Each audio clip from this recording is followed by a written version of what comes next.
আহ, এই অনেকদিন ধরেই তোমাদের একটা কথা বলবো ভাবছিলাম। আগে কি মহারাজ?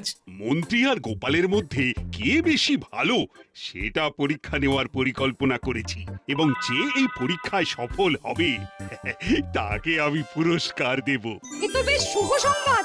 এই পুরস্কার সেই ব্যক্তি পাবে যে ভালো কাজ করবে, ভালো চিন্তার মাধ্যমে বাকি মানুষদের কাছে এক অনুপ্রেরণার উদাহরণ হবে। বাহ, বাহ, সাধু সাধু, খুব ভালো প্রস্তাব মহারাজ। ভালো না ছাই, এটা কোনো পুরস্কার নয়। ছে, ভালো কাজ করার কি চারটিখানি কথা। মহারাজ, একটা অনুরোধ ছিল। তোমার আবার কি অনুরোধ? বলছিলাম এখন আমাকে একটু বেরোতে হবে। আসলে আজ আমার নাতি নাতনিদের দল বাড়ি আসবে অনেক দিন পর, তাই ওই আর কি একটু গল্প আড্ডা খাওয়া দাওয়ার ব্যাপার আছে, এই আর কি। কোথাকার কোন রাজা এলো আমার, যখন ইচ্ছে আসবে যখন ইচ্ছে যাবে, আর সেগুলো নাকি আমাদের মেনেও নিতে হবে। উফ, মন্ত্রী, এই হিংসুটে পানাগুলো কবে বন্ধ হবে তোমার বলো তো? তুমি যাও তো গোপাল। মানুষের ভালোবাসা পাওয়া, জনপ্রিয় হওয়া এত সহজ নয়। অনেক ধন্যবাদ মহারাজ। আমার তো বেশ গর্ব হয় তোমার জন্য, আর আমি চাই যে গোপাল আরো ভালো কাজ করে সেরা নাগরিক সম্মান পেয়ে এই কৃষ্ণনগরের মুখ আরো উজ্জ্বল করুক। নিশ্চয়ই মহারাজ, চেষ্টা করব। তবে পুরস্কারের কথা ভেবে আমি কোনোদিন কাজ করি না মহারাজ, যেটা আমার ঠিক মনে হয় তাই করি। এবার আমায় অনুমতি দিন, আমি আসি। হুম, বেশ বেশ, যাও যাও।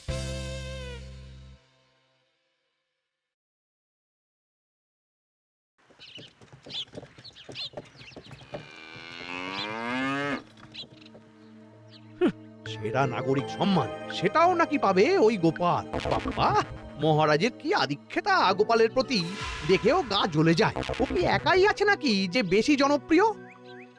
আমিও হব। হ্যাঁ, কি করি কি করি,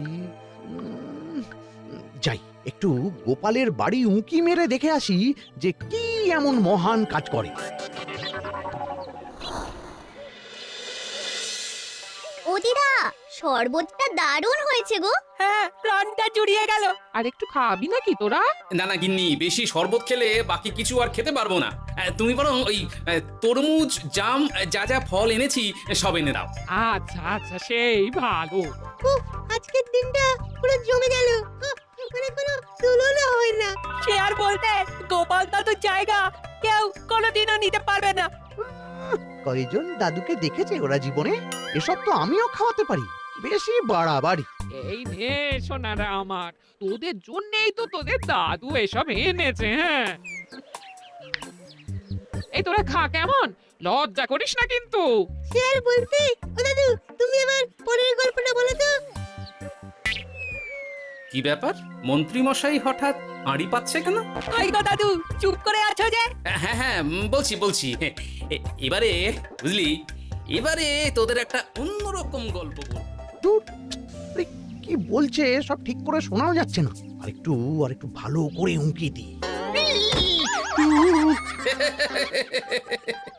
কি মন্ত্রী মশাই, ধরা পড়ে গেলেন তো? ওই জন্যই বলে অতি কৌতূহল ভালো নয়। কিসের কিসের কৌতূহল শুনি, কিসের কৌতূহল? তুমি কি ভাবছিলে যে আমি আড়ি পাচ্ছিলাম? মোটেই না, মোটেই না। আমি একটা দরকারি জিনিস খুঁজতে খুঁজতে ভুল করে চলে এসেছি এখানে। হ্যাঁ, আপনি কত ধরনের ভুল করতে পারেন সেসব আমার জানা আছে মন্ত্রী মশাই। এখন আমি সব আপোষ করে নিচ্ছি। এরপর এমন হবে যে লোকে তোমাকে পাপোশ করেও পুজবে না। না, কেমন যেন ঠেস মেরে কথাগুলো বলে গেলে মনে হচ্ছে। মন্ত্রী মশাই অমন করে রেগে গেলেন কেন গোপাল দাদু? আমিও তো সেটাই ভাবছি রে। যাকে সেসব বাদ দে, নে আমরা বরং গল্পে ফিরি। সেই ভালো।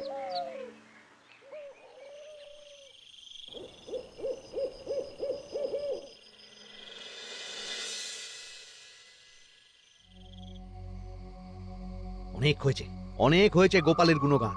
এবার থেকে আমিও এমন কিছু করব যাতে আমি গোপালের থেকেও বেশি জনপ্রিয় হই। কিন্তু তার জন্য গোপালের কাজকর্মের ওপর একটু নজর রাখতে হবে।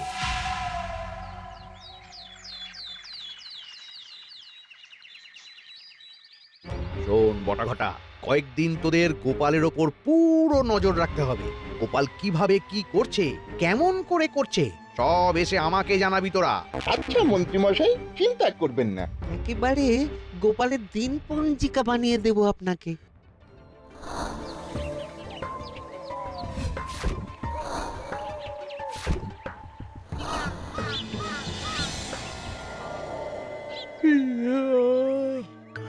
ওহ, দুপুরের ঘুমটাও একটু ঠিক করে ঘুমোতে দিবি না রে তোরা? কি হয়েছে বল। আগে মন্ত্রীমশাই আপনিই তো বলেছিলেন। ঠিক আছে ওহো, বল কি হয়েছে। দেখে যা বুঝলাম গোপাল বড় উদার, পরোপকারীও। সে কাউকে ঠকায় না আর নিজেও ঠকে না। হ্যাঁ, সবাই তাকে খুব ভালোবাসে। হয়েছে বুঝেছি। এবার থাম তো। গোপাল পরোপকারী? হাহ, এতদিন ও ছিল, কিন্তু এবার আমার পালা।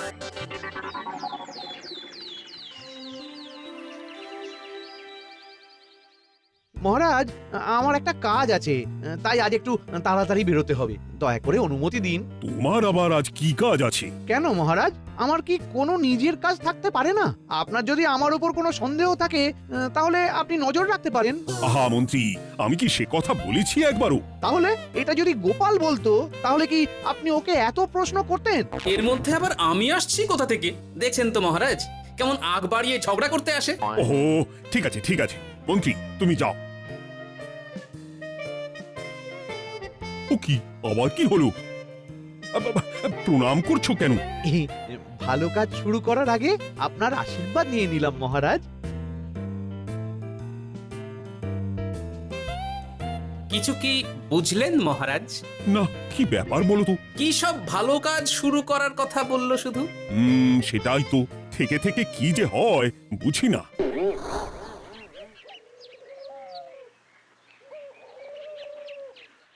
তা বলেছিলাম, সব মনে আছে তো? আজ থেকে তোদের কাজ হলো শুধু আমার গুণগান করা, লোকের কাছে আমার কাজের প্রশংসা করা। আচ্ছা মন্ত্রীমশাই। আপনি যেমন বলেছেন ঠিক তেমনটাই হবে।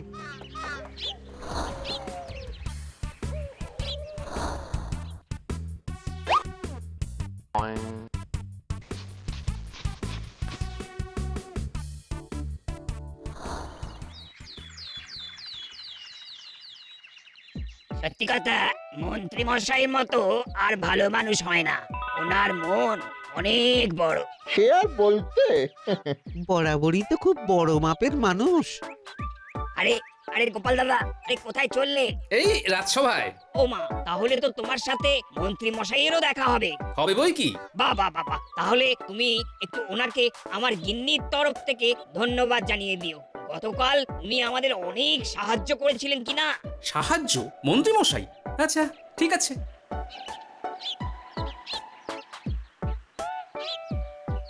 কিরে, কোথায় যাওয়া হচ্ছে সব?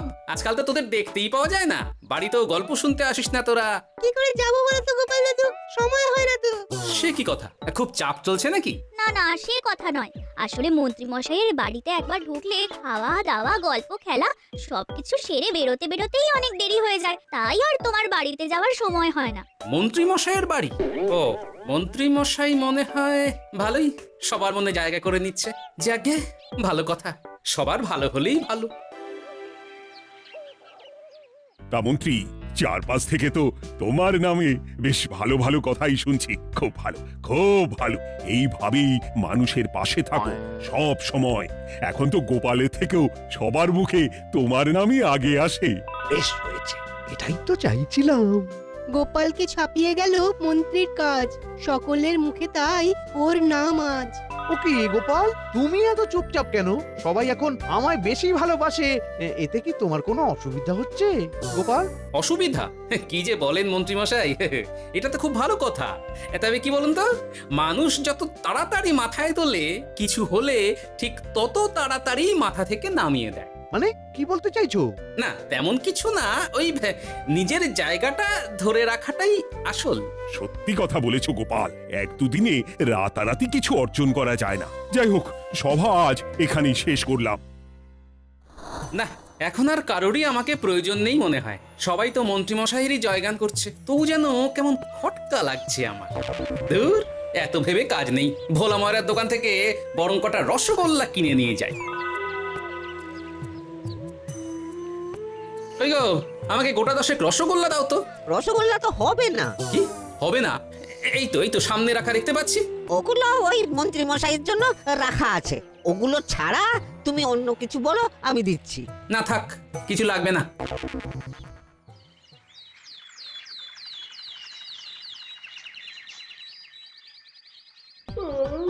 ও কি গো, বলি কত বেলা হয়ে গেল, তুমি এখনো রাজসভায় গেলে না? কদিন ধরে দেখছি কিছু হয়েছে, আর তোমার রাজসভায় বলি যেতে ইচ্ছে করে না বুঝি? না সেরকম কোনো ব্যাপার নয় গিন্নি। আমি দেরি করে যাই কি তাড়াতাড়ি, কোনো কিছু তো আর কারো জন্য থেমে থাকে না। বলো গিন্নি, মন্ত্রী মশাই তো আছেন, তাহলেই চলবে। এ আবার কেমন কথা?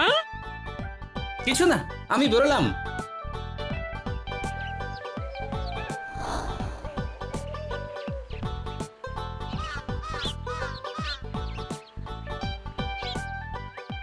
কিরে, তোরা সব এখানে দাঁড়িয়ে কেন? আমরা সব পরীক্ষায় শূন্য পেয়েছি, তাই আমাদের শাস্তি দিয়েছে। আসলে আমরা এতদিন কোনো পড়াশোনা করিনি তো বাড়িতে, পুরো সময়টা শুধু ওই মন্ত্রী মশাইয়ের বাড়িতে মজা করে কাটিয়েছি, তাই এমন হয়েছে। তা নিজের ভুলটা যে বুঝতে পেরেছিস এটাই অনেক। এই কারণেই বলে নিজের কাজ নিজেকেই করতে হয়, বুঝলি? এরপর মন দিয়ে পড়াশোনা করবি, সব ঠিক হয়ে যাবে।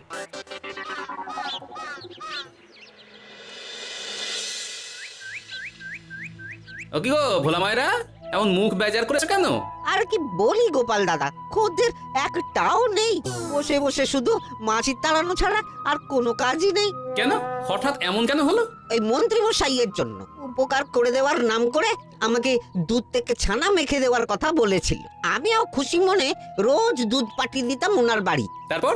আসলে ওই মিষ্টি বানানো তো আর চারটিখানি কথা নয়, আমার সুবিধাই হতো। হঠাৎ খদ্দেররা সব জানানো শুরু করলো মিষ্টির স্বাদ পাল্টে গেছে, মান কমে গেছে, আর শরীর খারাপ হচ্ছে, এই সব। না এই তো খুব খারাপ ব্যাপার। তার জন্যই তো আমি ওই মন্ত্রী মশাইকে উপকার করতে বারণ করে দিলাম। কিন্তু খদ্দেররা তো এখন আর বিশেষ করে আসতে পারছেন না। এখন তুমি ভরসা, এখন তুমি আমায় উপকার করতে পারো। হ্যাঁ বলো না, কি করতে হবে?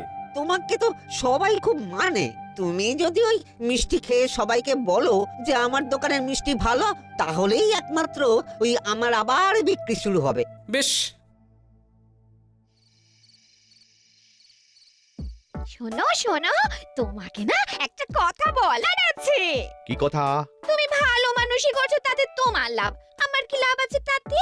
মানে তোমার আবার কি চাই? সোনার গয়না, আমার একটা নতুন সোনার হার চাই। হ্যাঁ, না দিলে কিন্তু আমি চলে যাব। ওই দেখো, আচ্ছা ঠিক আছে দেবো। ও মা, তাই?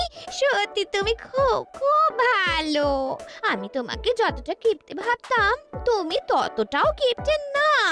না গিন্নি, তোমার গয়না আমি গড়াবো, কিন্তু খরচ আমি করব না। যাকে বলে মাছের তেলে মাছ ভাজা। সে আবার কি করে সম্ভব? তুমি দেখোই না।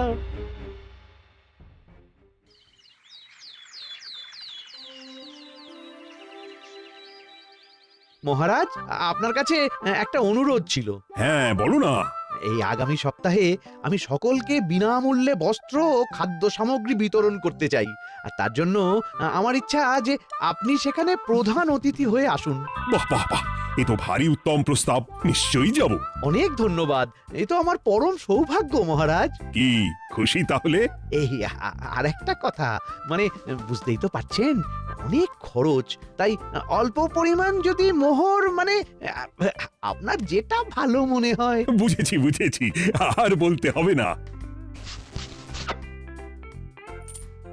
আপনি মহান মহারাজ, আজকে বুঝতে পারলাম আপনি সকলকেই সমান চোখে দেখেন। কি হয়েছে গো, তোমরা সকলে এখানে? বড় বিপদে পড়ে এসেছি গো দাদা। কি হয়েছে একটু খুলে বলো দেখি। মন্ত্রী মশাইয়ের অতি উপকারের ঠেলায় আমাদের সকলেরই বড় সমস্যা দেখা দিয়েছে। প্রথম বুঝতে পারিনি, কিন্তু এখন বুঝতে পারছি। দয়া করে কিছু একটা করো গোপাল দাদা। বুঝলাম, ঠিক আছে, আমি দেখি কি করতে পারি। যা বুঝছি, কিছু একটা করে মন্ত্রী মশাইয়ের উপকার থেকে সকলকে বাঁচাতেই হবে। কিন্তু কি করি পেয়েছি উপায়। সামনেই বস্ত্র ও খাদ্য সামগ্রী বিতরণের অনুষ্ঠান করবে বলেছে না? ওটাতেই কিছু একটা করতে হবে। যা বললাম তাহলে বুঝলি তো? ভালো করে মন্ত্রীর উপর নজর রেখে আমাকে সবটা জানা। হ্যাঁ গোপাল দাদু, কোনো চিন্তা করো না, মন্ত্রী মশাইয়ের আসল রূপ সামনে আসবেই।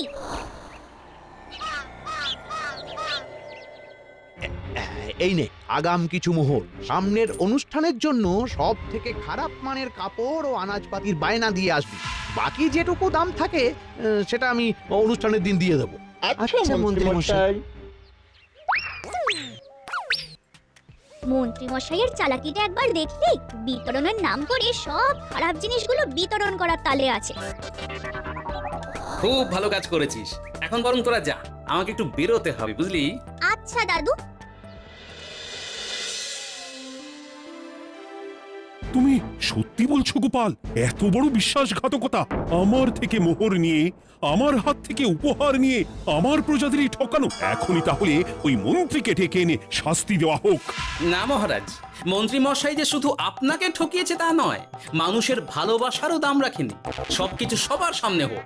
মন্ত্রী মশাইকে কি করে ফাঁদে ফেলতে হয় সে ব্যবস্থা আমি করে ফেলেছি মহারাজ।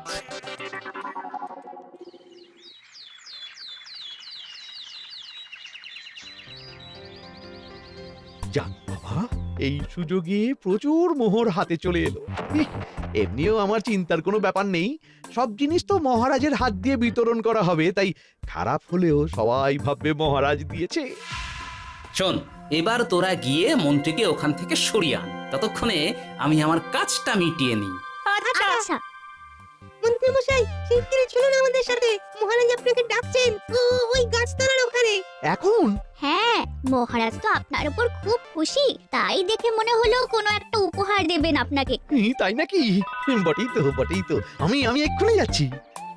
এবারে জমবে মজা। কই দেখি কেউ তো কোথাও নেই। আমাকে যে বললো মহারাজ ডাকছেন, ধুর, আমি বরং মঞ্চেই ফিরে যাই।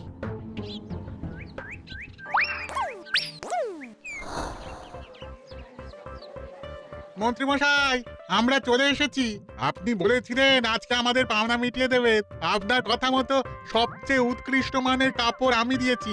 হ্যাঁ মন্ত্রী মশাই, আমিও একদম ওই টাটকা শাকসবজি, মাছ, মিষ্টি সব দিয়ে থলি ভরিয়ে দিয়েছি। এবার দামটা মিটিয়ে দিন। দুজনের মিলিয়ে হয়েছে ওই 1000 মোহর। বাহ মন্ত্রী বাহ, তুমি এত ভালো ভালো জিনিস বিতরণ করছো, ওহ, আমি তো বিশ্বাসই করতে পারছি না। মোটেই না। আমি অত দাম দিতেই পারবো না। আমি তো ভালো জিনিস দিতে বলিনি। আমি বলেছিলাম সব থেকে খারাপ জিনিসগুলো দিতে। কি বললেন মন্ত্রী মশাই? এই রে, এই ধরা পড়ে গেলাম মনে হয়। তোমার এত বড় সাহস! তুমি আমার রাজ্য থেকে এইভাবে মানুষকে ঠকাবে? আমায় ক্ষমা করে দিন মহারাজ, আমি ইচ্ছা করে এমন করিনি। আর আমি কোনো কথা শুনতে চাই না। উপকারের নাম করে তুমি আমার প্রজাদের যা অপকার করেছো সব আমি জানি। তোমাকে শাস্তি পেতেই হবে। প্রহরী, বন্দি করো মন্ত্রীকে। মহারাজ, আর হবে না মহারাজ, আর হবে না। ওই জন্যই বলে যেমন কর্ম তেমন ফল।